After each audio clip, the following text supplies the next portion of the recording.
Welcome to How They Did It, a show where we take a look at the daily lives of our ancestors. In the modern era, we have the luxury of knowing the exact time at any given moment and have structured our lives around precise, coordinated schedules.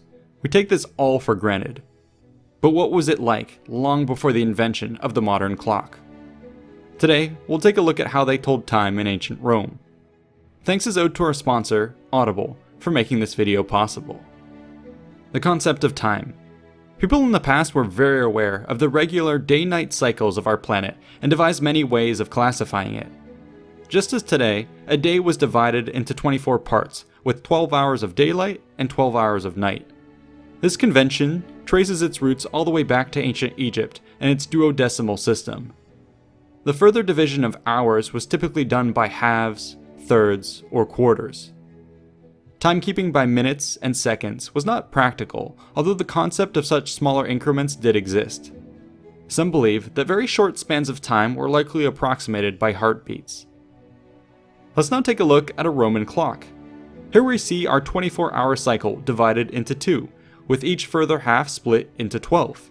Each hour was named from prima to duodecima and was accompanied by the word die or noctis accordingly.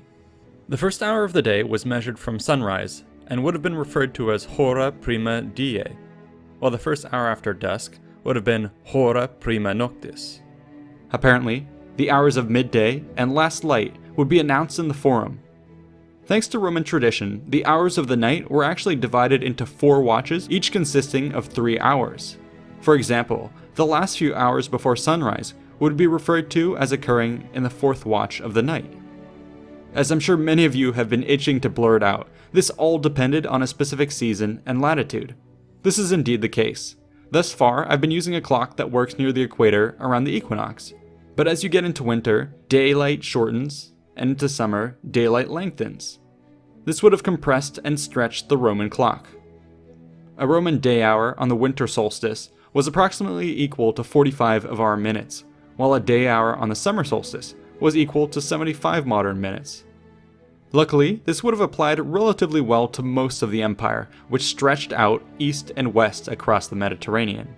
However, at northern latitudes, the Romans did find that they needed to adjust their clocks more frequently. This is because the Earth rotates around the Sun at an angle, thus the poles witness greater swings in the hours of daylight between summer and winter. Telling time with the sun. Now that we've established the framework for describing time, let's talk about how one would go about measuring it. Well, fundamentally, the hours of daylight are tied to the position of the sun itself.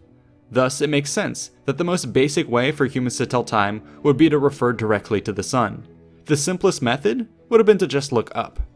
There wasn't great precision to it, and you just had to know some other factors such as which way was approximately north and which way the sun was going up or down. And with enough experience, you could get a general idea. This is often done even today. Sundials were a great way to improve on this concept. The basic idea here is to use some object to cast a shadow, which then projects onto a cheat sheet that already has the directions and sun precession parts built in. These were invented very early on and were quite common in antiquity. The Romans seem to have imported them from the Greeks at first, but were soon producing their own and installing them in most cities. These would have been calibrated for their location.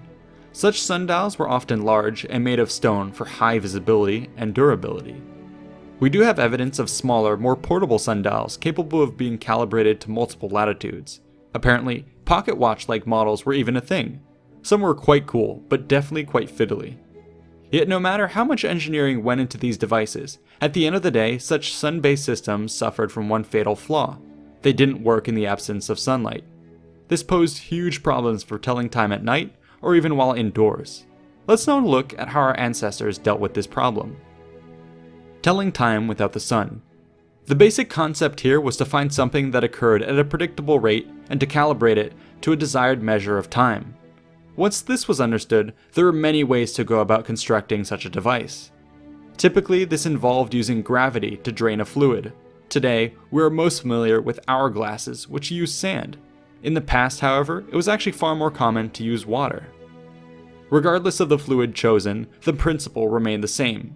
Create a holding vessel, place a hole near the bottom, and allow the fluid to drain.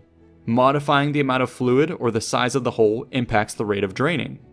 With enough testing, the creator could devise a reliable device with a marking system to represent the desired time interval. Water clocks like this had all sorts of uses. They might be employed in brothels to charge customers, or in law courts to set a timer on oral arguments. The visual component here would basically be you looking towards this vessel and seeing if water was still pouring out. You could kinda tell when it was getting close to the end because the flow was less steady. There must have been an additional auditory component as well, since the swift, strong draining fluid at the start would sound different than the slow sputtering near the end. This would have had quite the effect on those patrons at the brothel attempting to make the most of their last few minutes, or the orator scrambling to deliver the final flourish of their speech. We also have evidence of this sort of clock being used by Roman soldiers on their nightly watches. Apparently, these were small and portable, with the capacity to count down a 3-hour shift. According to Aeneas Tacticus, varying layers of wax would be applied to the inside of the bowl throughout the year to adjust the volume and thus the length of the hours being counted. As with most inventions, there would be incessant innovation atop these water clocks. One issue to address was that the flow rate varied as the fluid drained. A common solution was simply to refill the tank. This might be done manually by a servant or automatically with the use of a constant source of inflow, such as a reservoir, a river, or with plumbing. Overflow regulators were added to make sure the tank was always filled to the same level and thus supplied the desired outflow rate. Sometimes multiple overflow levels were created. These would be plugged or opened based on the desired flow rate. For example, a higher overflow level resulted in a faster outflow rate, which was associated with counting out a shorter hour that one might expect in the winter. In this case, since the primary vessel was always full, time would have to be measured on the other end in a second container that was actually being filled rather than drained. Intricate systems might involve multiple containers chained together. Even more bells and whistles would be added to water clocks over the years. The added complexity was aimed at regulating the flow and providing fancier displays of time. Floaters could be used to transfer the elevation change of water into vertical movement, while gears and other devices could translate this vertical motion into rotation on an indicator. Eusebius of Alexandria's water clock is a great example of these ideas in practice. Here's an illustration.